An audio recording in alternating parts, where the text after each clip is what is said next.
നമ്മൾ മൊബൈലിൽ ഒരുപാട് ഡോക്യുമെന്റുകൾ സ്കാൻ ചെയ്ത് സൂക്ഷിക്കുന്നവരാണ്. ഉദാഹരണത്തിന് പാസ്പോർട്ടിന്റെ copy, licence, Aadhaar card, PAN card, ration card, school certificate, എന്തിനേറെ നമ്മുടെ വീടിന്റെ ആധാരം വരെ സ്കാൻ ചെയ്തിട്ട് നമ്മൾ മൊബൈലിൽ തന്നെയാണ് സൂക്ഷിക്കാറ്. എന്നാൽ ഒരു അത്യാവശ്യ ഘട്ടത്തിൽ നമുക്ക് ഇതിൽ ഏതെങ്കിലും ഒന്ന് കണ്ടുപിടിക്കണമെങ്കിൽ ഗാലറിയിൽ പോയിട്ട് ഇങ്ങനെ തപ്പിത്തടഞ്ഞു പിടിക്കേണ്ട ഒരവസ്ഥ പലർക്കും അനുഭവപ്പെടാറുണ്ട്. എന്നാൽ ഞാൻ ഇന്ന് നിങ്ങൾക്ക് പരിചയപ്പെടുന്ന ഈ ഒരു ആപ്ലിക്കേഷൻ, ഇതിൽ കാറ്റഗറി ബേസിൽ നമുക്ക് പല കാര്യങ്ങളും സേവ് ചെയ്ത് സൂക്ഷിക്കാൻ സാധിക്കും. ഇതിന് ഒരുപാട് പ്രത്യേകതകളുണ്ട്. ഇതൊരു പിൻ കോഡ് അല്ലെങ്കിൽ പാറ്റേൺ ലോക്ക് ചെയ്തിട്ട് നമുക്ക് സൂക്ഷിക്കാൻ സാധിക്കും. അതുപോലെ തന്നെ നമ്മളിപ്പോൾ ഒരു സ്കൂൾ സർട്ടിഫിക്കറ്റ് ആണെങ്കിൽ അതിലെ ഏതെങ്കിലും ഒരു ടെക്സ്റ്റ് നമുക്ക് വേർതിരിച്ച് കോപ്പി ചെയ്തെടുക്കാൻ സാധിക്കും. അതുമാത്രമല്ല ഇതിൽ പ്രത്യേകമായിട്ടും ഒരു സ്കാനർ കൂടി നൽകിയിട്ടുണ്ട്. ഏതാണ് ആപ്ലിക്കേഷൻ, എങ്ങനെ ഉപയോഗിക്കാം എന്ന് തുടർന്ന് വീഡിയോ കണ്ട് മനസ്സിലാക്കാം. ഇതുപോലുള്ള ടെക്നോളജി പരമായിട്ടുള്ള വീഡിയോകൾ ദിവസവും നിങ്ങൾക്ക് ലഭിക്കാൻ ഞങ്ങളുടെ ചാനൽ ഫോളോ ചെയ്യാൻ മറക്കരുത്. നമുക്ക് പെട്ടെന്ന് തന്നെ വീഡിയോയിലേക്ക് പോകാം. നിങ്ങൾ ഫേസ്ബുക്കിലാണ് ഈ വീഡിയോ കാണുന്നെങ്കിൽ ഈ വീഡിയോയുടെ ഡിസ്ക്രിപ്ഷനിൽ തന്നെ ഇതിൻ്റെ ലിങ്ക് കൊടുത്തിട്ടുണ്ട്. അതിലൂടെ ഞങ്ങളുടെ സൈറ്റിൽ എത്തിച്ചേരാൻ സാധിക്കും. കുറച്ച് താഴേക്ക് വന്നു കഴിഞ്ഞാൽ click here to download app എന്ന് കാണാൻ ഇംഗ്ലീഷിൽ എഴുതിയിട്ടുണ്ടാകും. അവിടെ ക്ലിക്ക് ചെയ്ത് കഴിഞ്ഞാൽ ഈ ആപ്ലിക്കേഷൻ കാണാം, ഡൗൺലോഡ് ചെയ്ത് ഉപയോഗിക്കാം. നിങ്ങൾ യൂട്യൂബിലാണ് ഈ വീഡിയോ കാണുന്നെങ്കിൽ ഈ വീഡിയോയുടെ താഴെ ഡിസ്ക്രിപ്ഷനിൽ തന്നെ ഇതിൻ്റെ ഡയറക്റ്റ് ലിങ്ക് കൊടുത്തിട്ടുണ്ട്. അതിലൂടെ ഞങ്ങളുടെ സൈറ്റിൽ എത്തിച്ചേരാം. ഇവിടെ നിന്ന് തന്നെ നിങ്ങൾക്ക് ഈ ആപ്ലിക്കേഷൻ ഡൗൺലോഡ് ചെയ്തെടുക്കാനും സാധിക്കും. ഓക്കെ, ആപ്ലിക്കേഷൻ ഡൗൺലോഡ് ചെയ്ത് ഓപ്പൺ ചെയ്യുമ്പോൾ ഗെറ്റ് സ്റ്റാർട്ടഡ് കാണിക്കും. അവിടെ നിങ്ങൾ ക്ലിക്ക് ചെയ്യുക. അതിനുശേഷം നോട്ടിഫിക്കേഷൻ്റെ പെർമിഷൻ അത് നമുക്ക് വേണ്ട ഡോണ്ട് അലോ കൊടുത്താൽ മതി. ഇവിടെ ഇതുപോലെ ഓപ്പൺ ആയിട്ട് വരും.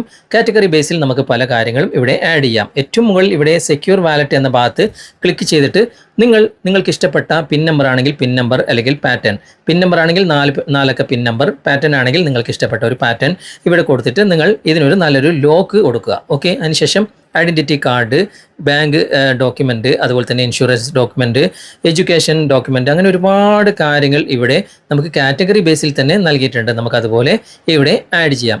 ഇവിടെ നമുക്കൊരു സ്കാനർ കാണിക്കുന്നുണ്ട്. അവിടെ ക്ലിക്ക് ചെയ്തിട്ട് അതിൻ്റെ പെർമിഷൻ ഇവിടെ കൊടുത്തു കഴിഞ്ഞാൽ നമുക്ക് ക്യാമറ ഓൺ ആകും. സ്കാൻ ചെയ്തിട്ടും ഇതിലേക്ക് നമുക്ക് ഫയലുകൾ അപ്ലോഡ് ചെയ്യാൻ സാധിക്കും. ഓക്കെ, ഇനി നമുക്കൊന്ന് ബാക്ക് വരാം. ഇവിടെ ഞാനിപ്പോൾ ഒരു ഐഡൻറ്റിറ്റി കാർഡ് എന്ന ഭാഗം ക്ലിക്ക് ചെയ്തിട്ട് ഒരു ഫയൽ ഇവിടെ അപ്ലോഡ് ചെയ്യുകയാണ്. ഇവിടെ ആഡ് എന്ന ഭാഗത്ത് ക്ലിക്ക് ചെയ്യാം. ഇവിടെ നമുക്ക് ക്യാമറ ഉപയോഗിച്ച് സ്കാൻ ചെയ്യാം, അല്ലെങ്കിൽ ഇവിടെ ഗാലറിയിൽ നിന്ന് നമുക്ക് ഇമ്പോർട്ട് ചെയ്യാം. ഞാനിപ്പോൾ ഗാലറി സെലക്ട് ചെയ്യാണ്. അതിൻ്റെ പെർമിഷൻ ഞാനിവിടെ കൊടുക്കുകയാണ്. ഓക്കെ, ഇപ്പോൾ ഇവിടെ ഗാലറി ഓപ്പൺ ആയിട്ടുണ്ട്. ഞാനിപ്പോൾ ഒരു ലൈസൻസ് ആണ് ഇവിടെ ആഡ് ചെയ്യുന്നത്. ഓക്കെ, ലൈസൻസിൻ്റെ കോപ്പി ഞാനിവിടെ ആഡ് ചെയ്തു. ഇവിടെ വന്നിട്ടുണ്ട്. അതിൻ്റെ രണ്ടാമത്തെ പേജ് വേണമെങ്കിൽ അതൊക്കെ നമുക്കിവിടെ ആഡ് ചെയ്യാം. ഇവിടെ ഈ ഒരു ഐക്കണിൽ ക്ലിക്ക് ചെയ്തിട്ട് രണ്ടാമത്തെ പേജ് നമുക്ക് ആഡ് ചെയ്യാം. ഇവിടെ അത് എഡിറ്റ് ചെയ്യാനുള്ള ഒരുപാട് ഓപ്ഷൻ ഉണ്ട്. ഓക്കെ, ആവശ്യത്തിനനുസരിച്ച് നിങ്ങൾ ചെയ്യുക. ഇവിടെ സേവ് എന്ന ഭാഗത്ത് ക്ലിക്ക് ചെയ്യുക. അതിനുശേഷം ഇതിനൊരു പേര് കൊടുക്കുക. ഞാനിപ്പോൾ ലൈസൻസ് എന്ന് തന്നെയാണ് ഇവിടെ എഴുതുന്നത്. ഓക്കെ, ലൈസൻസ് എന്ന് എഴുതി ഇവിടെ സേവ് കൊടുത്തു. ഇതവിടെ വന്നിട്ടുണ്ട്. ഇനി ഇതിൻ്റെ അകത്തുള്ള ടെക്സ്റ്റുകൾ കോപ്പി ചെയ്യാമെന്ന് ഞാൻ പറഞ്ഞല്ലോ, അത് ഓപ്പൺ ചെയ്യുക. അതിനുശേഷം ഇവിടെ ഈ ഒരു ഐക്കൺ കാണുന്നുണ്ടല്ലോ, ഈ ഒരു ഐക്കൺ അവിടെ ക്ലിക്ക് ചെയ്യുക. കുറച്ച് നേരം നിങ്ങൾ വെയിറ്റ് ചെയ്യുക. ഇതിൻ്റെ അകത്തുള്ള ടെക്സ്റ്റുകൾ മാത്രം വേർതിരിച്ചിട്ട് ഇവിടെ വന്നിട്ടുണ്ടാകും. നിങ്ങൾക്ക് ആവശ്യമുള്ള ഭാഗം മാത്രം ഇവിടെ ലോങ് പ്രസ് ചെയ്തിട്ട് കോപ്പി ചെയ്യാം, അല്ലെങ്കിൽ സെലക്ട് ഓൾ കൊടുത്തു കഴിഞ്ഞാൽ എല്ലാം നിങ്ങൾ കോപ്പി ചെയ്യാം, ട്രാൻസ്ലേറ്റ് ചെയ്യാം, ഷെയർ ചെയ്യാം. എല്ലാ കാര്യങ്ങളും ഇവിടെ നിന്ന് നമുക്ക് ചെയ്യാൻ സാധിക്കും. ഓക്കെ, അങ്ങനെ ഒരു പ്രത്യേക ഫെസിലിറ്റി ഇതിൻ്റെ അകത്തുണ്ട്. ഞാനിപ്പോൾ കോപ്പി ചെയ്തു, കണ്ടോ, ക്ലിപ്പ് ബോർഡിൽ അത് കോപ്പി ആയിട്ടുണ്ട്. നമുക്ക് വേണമെങ്കിൽ ഇതുപോലെ ഷെയർ ചെയ്തിട്ട് വാട്സപ്പിലേക്കോ മറ്റോ ഒക്കെ ഡയറക്റ്റ് ഷെയർ ചെയ്യാനുള്ള ഓപ്ഷനും ഉണ്ട്. അപ്പോൾ ഡോക്യുമെൻറ്റുകളൊക്കെ നിങ്ങളുടെ മൊബൈലിൽ സ്കാൻ ചെയ്ത് സൂക്ഷിക്കുന്ന ആളാണെങ്കിൽ ഈ ഒരു ആപ്ലിക്കേഷൻ തീർച്ചയായിട്ടും നിങ്ങൾക്ക് വളരെയധികം പ്രയോജനം ചെയ്യും.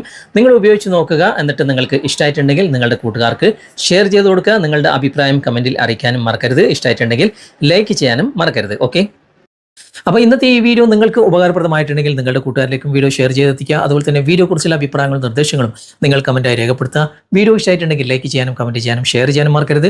ചാനൽ നിങ്ങൾ ഇതുവരെ ഫോളോ ചെയ്തിട്ടില്ലെങ്കിൽ ചാനൽ ഫോളോ ചെയ്യുക, സബ്സ്ക്രൈബ് ചെയ്യുക, ലൈക്ക് ചെയ്യുക, സപ്പോർട്ട് ചെയ്യുക. അടുത്ത നല്ലൊരു വിഷയമായി അടുത്ത അവസരത്തിൽ നമുക്ക് വീണ്ടും കണ്ടുമുട്ടാം. Thanks for watching. ബൈ.